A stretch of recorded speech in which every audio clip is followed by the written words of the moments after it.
Welcome back, folks. This is lesson 5 of January 2017 ICT Mentorship. We're going to be discussing money management and higher time frame analysis.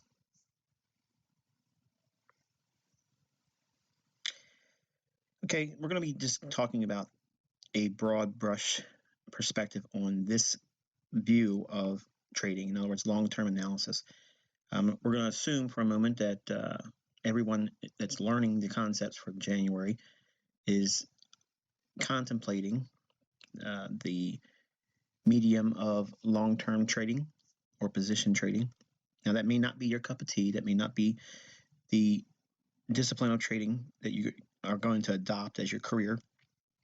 But I would advise you to at least work in this time frame a little while. At least try to work it at least for a year.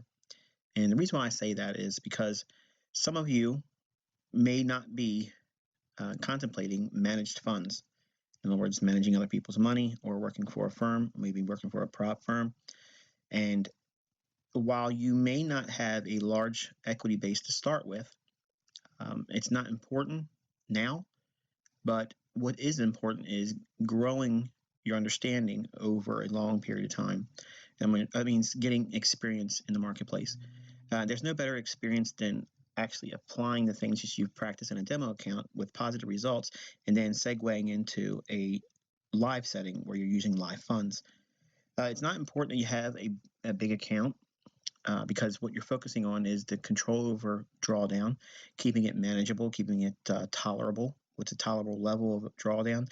I'd say about 15% annually is a realistic objective. Most folks would start to cringe over 25% or so. But if you can control your drawdown to around 15% as a maximum, that's absolutely amazing. But 20 it's probably okay, and if you can still maintain a positive outcome for the annual return.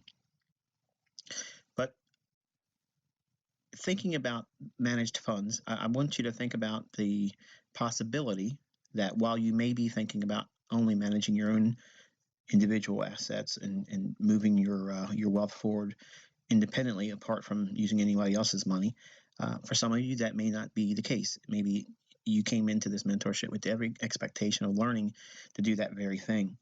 Well, it starts here. You have to have a realistic expectation coming in and knowing that you don't need a whole lot of money.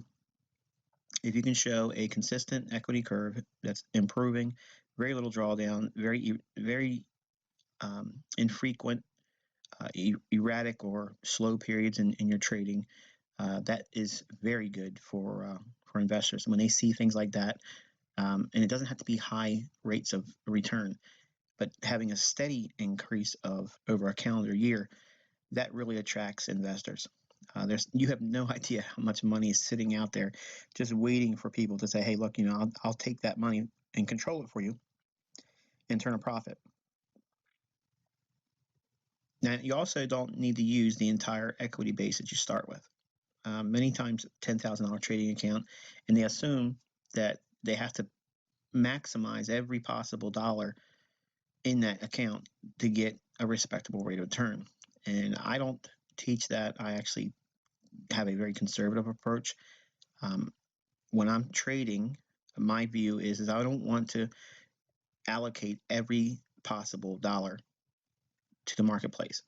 What I do is I limit my allocation to only 30% of my total equity. That may be shocking to some of you, but it's the truth. So let's say, for instance, I have a $100,000 trading account, or let's say you have a hypothetical $100,000 trading account. That means I'm only going to be using $30,000 to meet whatever margin requirements or trade parameters that I use for that trading. In other words, if I'm going to be doing a percentage basis of my equity, and let's just say, for instance, that I'm going to be using the standard in the industry of 2%, that means I'm going to be using 2% of 30,000, not 2% of 100,000. And the reason why that's done is because I'm never going to have to worry about margin calls. I'm never going to be over leveraged. I'm never going to have wild dips in my equity, but I can still manage to carve out a very nice equity curve, even just using 30% of my equity. Investors like to see that. They like to see that you're not 100% exposed. They like to see that, having a good reserve of cash in the account. That way you always have opportunities that you can still take, that if they're really too good to pass on, you have never extended yourself too much and spread yourself too thin. So that way you always have an opportunity to take something that may otherwise not have been on your radar screen. Something comes up in the charts, something comes up as an opportunity. You always have equity at your disposal to take advantage of that move. So what you're doing, again, is you're determining your maximum risk exposure in a percentage basis on 30% of your equity. So you're really, really, really drawn down in the terms of risk. You're not maximizing the risk for maximum return. You're looking for a very low-end risk exposure with the expectation that you're going to have consistently pulling in percents of return that are respectable over a calendar year. Again, you're going to ideally set 1% as the most risk per trade. That means 1% of 30% of your total equity base. Okay, so if you have $10,000 in your account and you're going to be using 30% of your account, that means your account trading is going to be based on $3,000, not $10,000 over leveraged, not looking for the maximum return. You're looking at only using $3,000 for your trading account to be meeting those margin requirements for your trades. 1% of that is going to be $30. So $30 is your total maximum risk per trade. And I already know what some of you are thinking, Michael, I can't get rich doing this.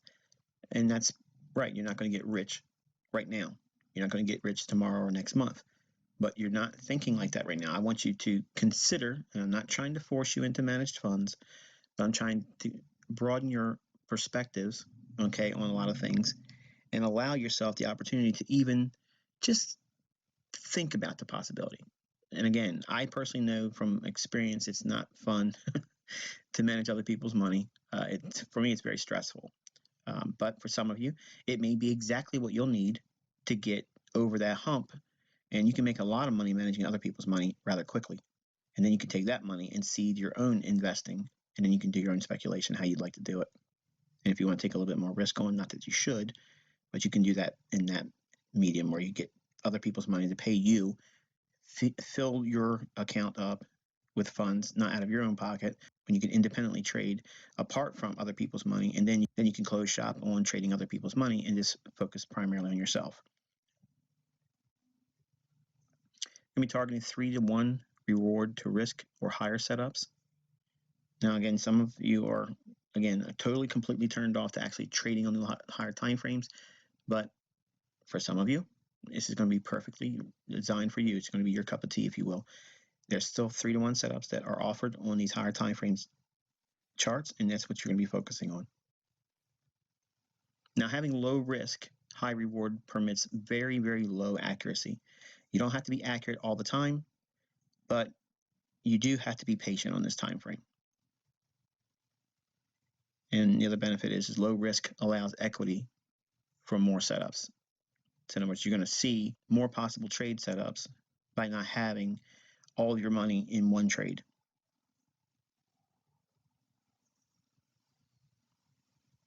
Okay, expectations.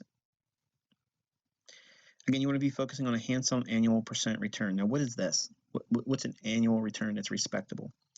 I think 18% to 25% a year, which is like an industry standard for managed funds. If you could do that every single year, I can promise you, you will never have a shortage of people that will want to hand you money and manage their money for them.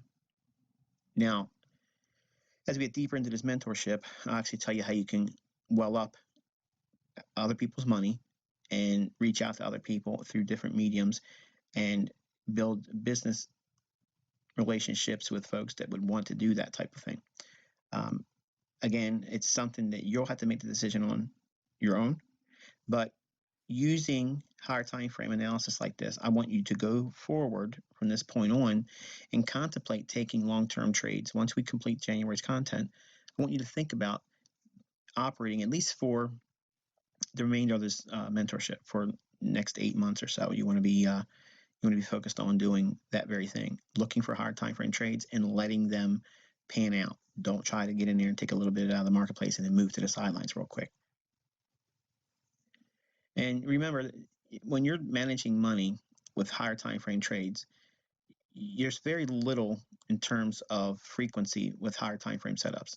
So long-term setups form very infrequently annually. So there's not a whole lot of trades throughout the year on the higher time frame charts. And when you're trading this higher time frame, you're going to have to learn to allow short-term drawdowns in profits. That means that while you're in these long-term trades and they pan out, there's many times you're going to see that there's going to be retracements that you're going to have to weather. You're going to have to sit through several days, maybe a week or two, where the market has actually given back some of your open profits. Okay, they're not realized profits until you close the trade. So by allowing that mindset early on, saying that, okay, I know that there's going to be some give and take in these trades. Sometimes over a period of time when you start trading larger, this give and take can be rather large. It could be, emotionally charging. If you're seeing tens of thousands of dollars coming in and out of your account over the course of several weeks, if you're not used to that, it actually makes it hard for you to think about being objective about the trade. So the reason why I also talk about only using 30% of your equity, getting back to that, because I know some of you probably snickered and said there's no way I'd be doing that. But by having your account only allocating 30% towards long-term trades, that gives you equity and margin to trade short-term trades. So that way, while we cannot in the U.S. trade like a hedger, in other words, we can't hedge our trades, we can trade markets that are closely correlated or inversely correlated with the long-term positions that we are holding. And I'll give you an example. For instance, if we're looking at the dollar Japanese yen, if you were trading this pair and say you happen to be short dollar yen, if your short position long-term starts to have, and you can anticipate these types of things, when it starts to have a retracement against your short position, you're going to give back some of that open profit or paper profit before you realize it and close it and move that profit into your account. That give and take on your P&L is going to be bothersome for some of you, most of you, in fact. So the way you can counteract that is, if you're going to be a long-term trader or position trader, if you're short on dollar yen, if there's an opportunity for seeing a bounce in your short position on dollar yen, you can actually go in and trade the euro dollar. It's an inverse related pair, and you would do the opposite. Whatever you're seeing retraced in the dollar yen, you would trade the opposite in euro dollar. So if you're getting retracement higher on a short position on dollar yen, you can actually go short euro dollar or maybe British pound dollar and capitalize some more money in the marketplace while your long-term position is in somewhat of a drawdown and you're giving back some profits. You can actually hedge that by trading other pairs that are inversely related. So that's one way you can beat the North American hedging rule, but you just have to understand simple intermarket analysis, which we just covered in previous lesson. So having an understanding that there's going to be a give and take, you're going to have that in the forefront of your mind, saying, okay, either I'm going to trade shorter term swing trades or short-term trades to allow myself to compensate for the drawdown in open profits on my long-term trades. And then when that retracement takes shape and comes to completion, when your long-term trade and then it starts to resume, you're back in there and you've made more money once you get back to that old equity high in your long-term position. So you're able to continuously make more money and also cover those drawdown periods on open profits on your long-term trades.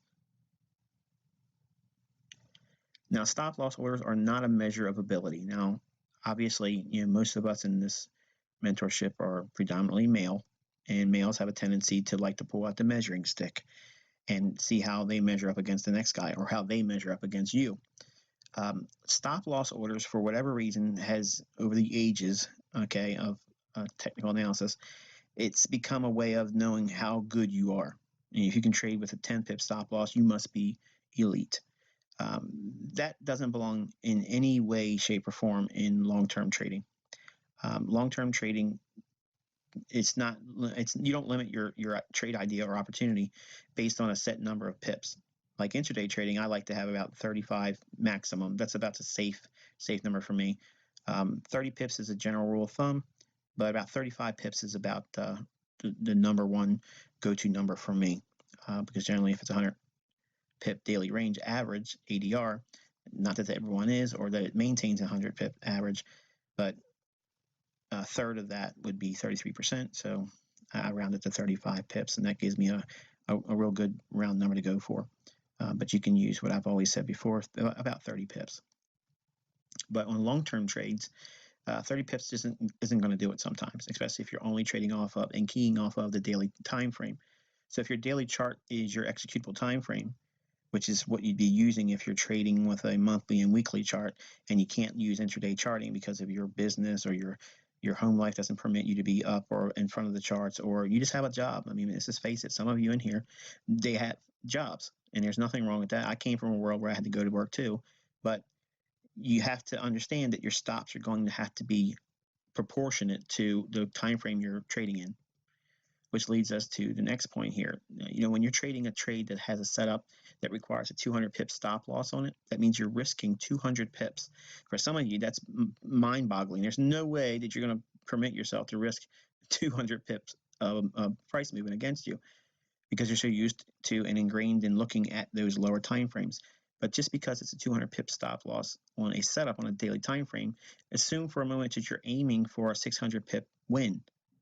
That's still a 3-to-1 reward to risk ratio.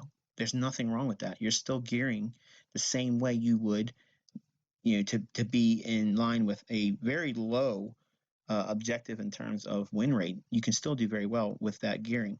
And obviously that's the minimum. So you want to be looking for higher levels of reward to risk ratios on these higher time frame charts. Okay, and then another thing you want to think about when you're managing your money trading with these higher time frames is resist the impulse to move your stop loss to break even or even reducing the risk. On a lot higher time frame long-term position trading, you're going to have to suppress that desire to reduce risk right away. Position trading requires a great deal of patience, and unfortunately, there's no way of forming that for most of you. You either have it or you grind it out and you develop it over a long period of time. It just doesn't happen overnight. So if you don't have a whole lot of time to develop patience, position trading is probably not going to be for you. Okay, and that's one of those things you're just going to have to live with. If you need to be in front of the markets a little bit more and you're trading these lower time frames, then obviously we can move our stop loss sooner to break even and lock in profit on these lower time frames. Higher time frame, just forget that altogether, because you want to be waiting for the market to really be moving a significant measure of pips before you even consider moving that stop loss from the initial point at which you enter the trade. And you're going to have to learn to exit at logical targets and look to re-enter at a later time. We can take positions off at logical areas of resistance when we're in a long-term trend. And instead of sitting through a measure of drawdown on our P&L, what we would be doing is actually exiting the position, or maybe some of the position, and we'll talk about this when we go into trade management. We're actually going to specifics. This teaching here is just to get your mind thinking about some of the things that's going to plague you as a long-term position trader. But if you're looking at a long-term trade and you're bullish on, for instance, the dollar yen, and you get to a level where you would reasonably and with high probability expect some resistance or some retracement, you may take some of your position off. You may take half your position off. You may take 3/4 of your position off, a third of your position off, 1/4 of your position off, and allow that to be in your account as a profit. And then once it retraces back to a level where it would be logically time to see another move higher in your long-term trade, then you can add back that position, or maybe a little bit more than what you profited When you took off a quarter, maybe you'll put back on a third. Maybe you'll put back on a little bit more than a quarter. Okay, or you'll just put back that original quarter you took off for some partial profits, and then you can add it back and you can get a larger position built on and see that next leg price higher, where you would make more money than you would have if you just would have kept the original gearing and entry point at the point of entry.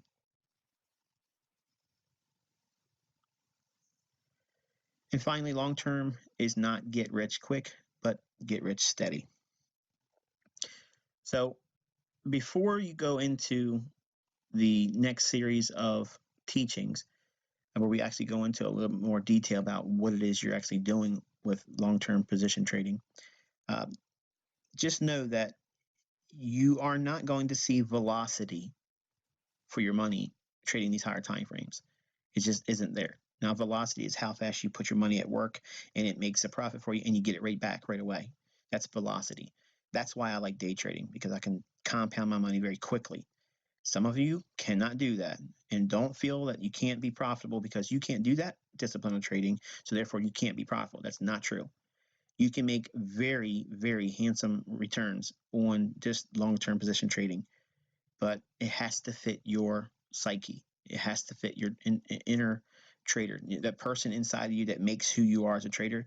It has to fit that criteria of that inner person, because if it's at odds with your thinking process, you can't, no matter how you slice it, it's going to be at odds with you. You're not going to be able to sit through the trades. You're going to force things because you're impatiently waiting for something to come to fruition, and it's just going to be a problem. So the money management aspect will become harder for you if you can't get yourself in alignment. But every one of you in the mentorship should be trying to apply long-term position trading to some degree for the remaining portion of this mentorship. And you'll see how you don't really need a whole lot of skill in terms of entry technique. Okay, the entry techniques you're actually going to learn is really simplistic. And some of you will probably start using it a lot more frequent than I do if I was long-term position trading. But for long-term position trading, it's the style of entry that I use. And when we get into all the entry techniques and concepts, you'll learn it there. But before we get into trade entry and stop loss orders and how much money should I risk and all that business, you have to have some broad brush ideas about money management. And that was the core point of this teaching, because I want you to have the mindset going into it with, yes, you're managing money. No, it's not going to be a whole lot of trades. It's not going to allow you to parlay that account quickly, and it's pretty common sense. But some of you are so new and you're naive to the fact that these time frames require a great deal of time. And by having that submission to time, it will allow you to, number one, improve your overall analysis, because what you see on these higher time frames, that's what directs the lower time frame to move as they do. But your objective, if you're going to be a managed fund trader and you're going to be trading other people's money, OPM as they call it, other people's money, that career is very lucrative, especially if you are consistent with your rate of return. And if you can consistently pull 20% or 25% every single year, and you're only doing a handful of trades. Now think about this.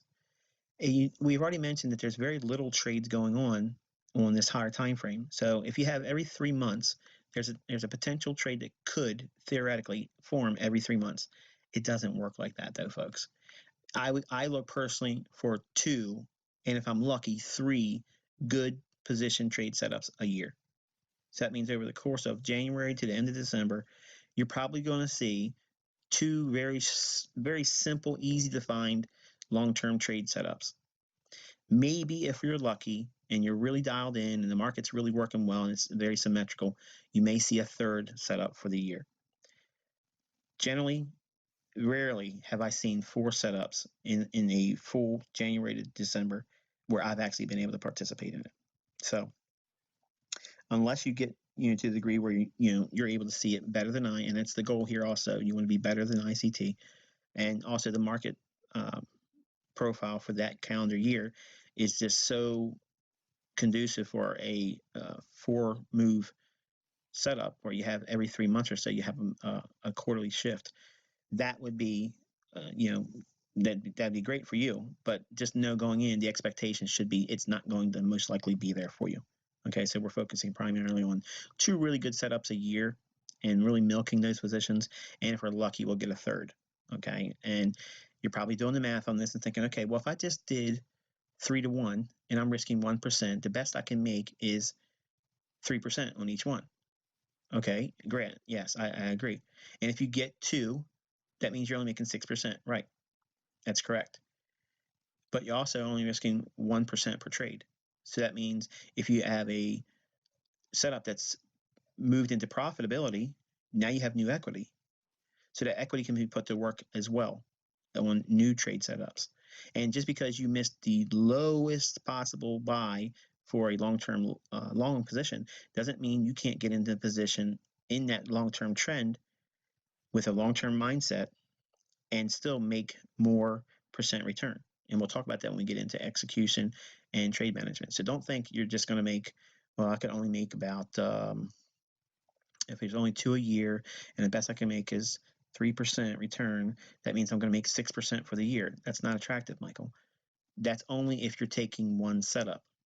Now, if you take 2 trades and your maximum exposure is going to be at 2%, and you change the rules here, then obviously that gives you a little bit more leeway.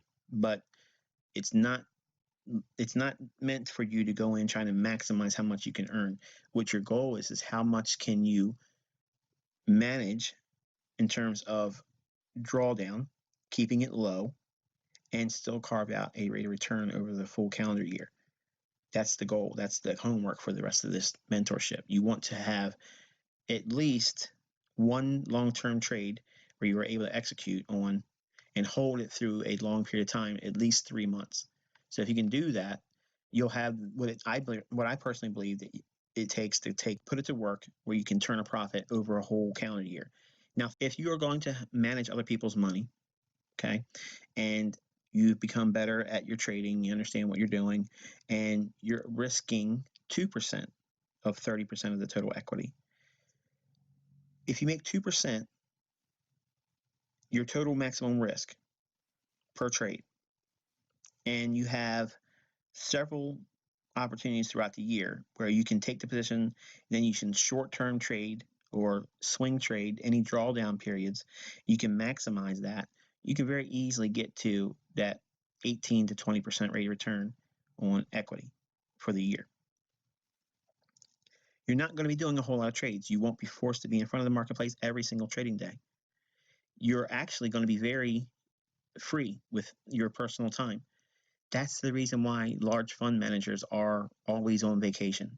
They're always doing that because they're not trading every single day. The idea is that you want to put other people's money at work for you, but under the guise that you're doing them a favor rather. But really what you're doing is you're trying to do as very little as possible, because the more times you take a trade with other people's money, the more times you're exposing them to risk. When you expose a client to risk enough times, eventually that risk will grow teeth and bite you. Now, you're going to feel it emotionally and psychologically and monetarily. The client's going to feel it monetarily, and they're going to be mad. They're going to be upset, especially if that drawdown continues for a long period of time and eats and erodes into what their equity base was when they allowed it to you. So if you can keep your frequency low and focus on very high odds potential setups and keep the risk light and carve out that rate of return 18 to 20% per year, people will dogpile on you, throwing new money at you.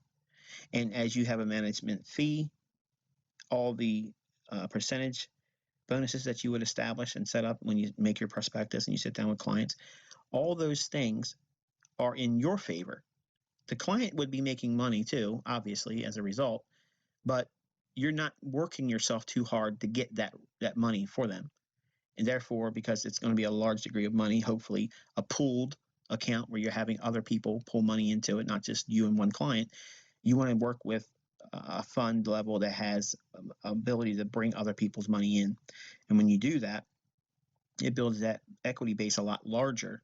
So that way, if you're making a 25% rate of return on, say, $10 million, now we're talking of something about a little bit more significant. And then if you have a 2% management fee on top of that, you're getting 2% management fee regardless of what you make. And then you get a performance bonus that you would set up. All that goes into your pocket. So yes, in your mind, you're probably thinking, I'm going to push it to the limit and get a better performance incentive, in terms of paying myself. But that's not what your goal should be. You should be having a steady Eddie approach, only aiming for that easy, low hanging fruit. The clients will absolutely love you. They're going to talk about their fund manager, you, every time they go out. They're all going to be asking, who is he? Can you talk to him for me? And new funds will always find their way to you. So your account that you manage would continuously be growing, allowing new funds to come in, and that just by default keeps pushing your pay. Every single time this happens, your pay goes up. So it's not about how much money you have right now, it's how you can manage money right now and going forward. And the goal is not to see a lot of drawdown. Drawdown happens by way of a lot of action, because no matter what, it's a numbers game. You can be good all day long, okay, but if you play the game enough, you get up to the bat enough times, you're going to strike out. When you do it with other people's money and you're managing that money, you do not want to have a big, long, drawn out strikeout period. You don't want that. They want to see consistency. And if you're consistently infrequent with risk exposure, but you're showing a rate of return that's handsome over the calendar year, they will love you. And love in the form of managed funds is money, lots of money. It comes by way of new funds. They put more money into your hands because they've seen that you've proven yourself. A lot of folks will test you out and they'll put a small amount of money. Okay, I'll see what you do with this. And if you show consistency and a rate of return that's very sobering and it's not over the top, you're not trying to swing for the fences, managing this money, okay, will invite by default other money to come in by either the client you already have or clients that you have, and by their word of mouth, because they will invariably talk about what you're doing for them. New money is very talkative. It just likes to chatter. So when it talks to other potential clients, they by default will reach out to you, and you will see your fund management business grow. And that just puts more money in your pocket. And again, nothing changes just because there's more money coming in and you're managing. You don't want to change the idea of what you do about your trading. You're not trying to impress anyone. You've already made the impression that this is the rate of return you're aiming for. There's no guarantee you're going to get it. But are they going to be mad if you made 16%? No way. They're not going to complain about that. If they made 16% on their money and they had very little period of drawdown where they didn't have any real exposure to risk, but they had 16% rate of return, 16% return on $10 million is respectable. You can't find that rate of return anywhere in the marketplace right now. They don't get it in CDs. They don't get it in equities. They're not getting it in, money markets or anything like that.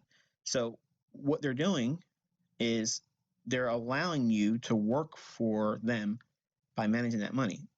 Well, in their eyes, you're working really hard. And when you're managing money, you don't want to be working hard. You want to be working smart. And smart means you're not doing a whole lot of work to make that money. You only want to put it at risk when it's very favorable. And you'll see when we get into the execution stage and the management stage of long-term trading, you'll see that it takes very little to do very well on these higher time frames. Until next time, I wish you good luck and good trading.